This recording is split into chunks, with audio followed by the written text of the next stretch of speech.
দেখা যাচ্ছে যে এই সিজনটা তো অনেকের বেশি অ্যাটাক হতে থাকে এবং হাইপার সেন্সিটিভিটি যেহেতু থাকে তা যে কোনো কিছুতে সংবেদনশীলতা হয়ে যায়। তো এই জায়গা থেকে আমরা কিভাবে আসলে প্রিভেন্টিভ মেজারগুলো নিতে পারি? আমাদের প্রিভেন্টিভ মেজারটা হলো অ্যাজমা ট্রিটমেন্টের প্রধান জিনিস, যে আমরা অ্যাজমা অ্যাটাক কারোই হবে না জীবনে যদি আমরা প্রিভেনশনটাকে প্রিভেল করি, এবং প্রিভেনশনটা ইম্পর্টেন্ট।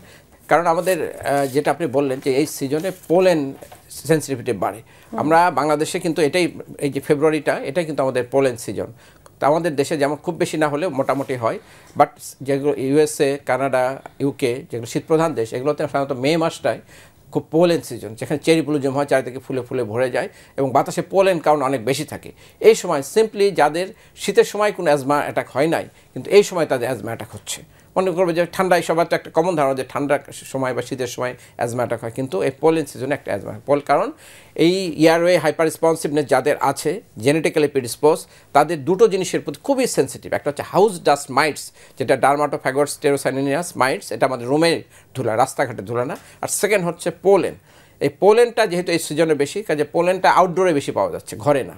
কাজে আমরা যদি আউটডোর অ্যাক্টিভিটিতে যাই, এই সময় একটা মাস্ক ব্যবহার করতে পারি, যেটা আমাদের পোলেন যদি আমাদের ইনহেলেশন না হয় তাহলে কিন্তু ইয়ারে এক্সাজারেশন হবে না এবং অ্যাজমা অ্যাটাক হবে না। সো এই সময়টা আপনি যেটা বলছেন, এছাড়া আমাদের এখন কিন্তু বাইরে ডাস্ট, আমাদের এয়ার পলিউশনের মাত্রা এই সিজনে অনেক বেশি থাকে, এবং এয়ার পলিউশন এবং সেটার মধ্যে ভাসমান যে পার্টিকেলগুলো, ডাস্ট পার্টিকেল এবং পোলেন, সব কিছুই কিন্তু এখন বেশি।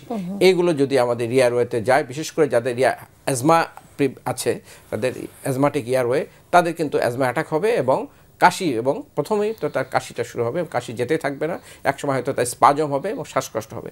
সো এই সময়টা যেটা বললাম, একটা হলো যে হয় বেশি সময় ঘরে থাকার ব্যবস্থা করা, আউটডোর অ্যাক্টিভিটি কমায় দেওয়া, যাদের গাড়ি আছে গাড়িতে জানলা বন্ধ রেখে গাড়িতে মুভ করা, এবং রাস্তার পাশে ধুলা জায়গা থেকে অ্যাভয়েড, যখন যেতেই হচ্ছে তখন সে সময় মাস্ক ব্যবহার করা।